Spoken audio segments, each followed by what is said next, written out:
বছরের প্রথম দিনেই উত্তর দিনাজপুর, দক্ষিণ দিনাজপুর ও মালদা জেলার কন্টেন্ট ক্রিয়েটরদের নিয়ে গঙ্গারামপুরে অনুষ্ঠিত হল মিটআপ। রবিবার গঙ্গারামপুর কালোদিঘি পার্কে এদিনের এই মিটআপের আয়োজন করা হয় ডিএম ইউটিউবার গ্রুপের পক্ষ থেকে। মূলত কন্টেন্ট ক্রিয়েটরদের মধ্যেই সুসম্পর্ক তৈরি করে উন্নত কন্টেন্ট তৈরির উদ্দেশ্যে এই দিনের এই মিটআপের আয়োজন করা হয় উদ্যোক্তাদের পক্ষ থেকে। এই দিনের মিটআপে হাজির ছিলেন উত্তর দিনাজপুর, দক্ষিণ দিনাজপুর ও মালদা জেলার প্রায় 50 জন কন্টেন্ট ক্রিয়েটর। শুরুতেই কেক কেটে নতুন বছর সেলিব্রেট করেন উদ্যোক্তারা। এরপরই কি করে উন্নত কন্টেন্ট তৈরি করা যায় সেই সমস্ত বিষয় নিয়ে এক প্রস্তর আলোচনা সারলেন উপস্থিত সকল কন্টেন্ট ক্রিয়েটর। এ বিষয়ে ডিএম ইউটিউবার গ্রুপের অন্যতম সদস্য অরিন্দম সরকার জানালেন,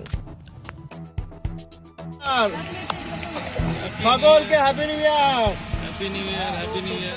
বলছি মূলত আজকে গঙ্গারামপুর কালদিঘি পার্কে এই ইউটিউবারদের মহান মিলন দেখা গেল। কি বিষয়, কি প্রসঙ্গ যদি একটু জানাতেন। এবছর আমাদের দ্বিতীয় বর্ষ।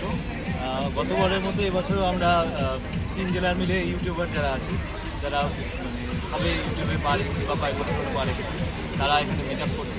সবাই মিলে একটা গেট টুগেদার, আজকের দিনটাকে সেলিব্রেট করা। অনেকের সাথে অনেকের পরিচয় হলো, আমরা সোশ্যাল মিডিয়ার মাধ্যমে পরিচিত, সামনাসামনি দেখা হচ্ছে। আর নিজেদের মধ্যে একটা আলোচনা করছি যাতে নিজেদের চ্যানেলগুলোকে কীভাবে গ্রো করা যায় বা কীভাবে আমরা আরও এগোতে পারি, কীভাবে চ্যানেলকে পোস্ট করা যায় সেই ব্যাপারে। নবীন প্রজন্ম যারা ইউটিউবার, তাদের জন্য কোনো বার্তা থাকবে আপনাদের তরফ থেকে? হ্যাঁ, অবশ্যই, কারণ ইউটিউব এখন একটা কী বলবো, জ্বলন্ত প্ল্যাটফর্ম বলা যায়, যেখানে অনেক সোর্স আছে এবং এখান থেকে অনেক দূর পর্যন্ত যাওয়া যেতে পারে। নবীন প্রজন্ম যদি আসে, ভালো কন্টেন্ট যদি দেয়, তাহলে অবশ্যই তারা সাকসেস পাবে। এবং পাশাপাশি আজ কোন কোন জেলা থেকে মূলত কতজন এসেছে? আজকে 50 জনের বেশি আমরা আছি এখানে। আর দক্ষিণ দিনাজপুর, উত্তর দিনাজপুর এবং মালদা, আমাদের যে গ্রুপটা সেটা ডিএম ইউটিউবার গ্রুপ। দিনাজপুর এবং মালদা ডিএম ইউটিউবার গ্রুপ। আপনার নাম? আমার নাম অরিন্দম সরকার।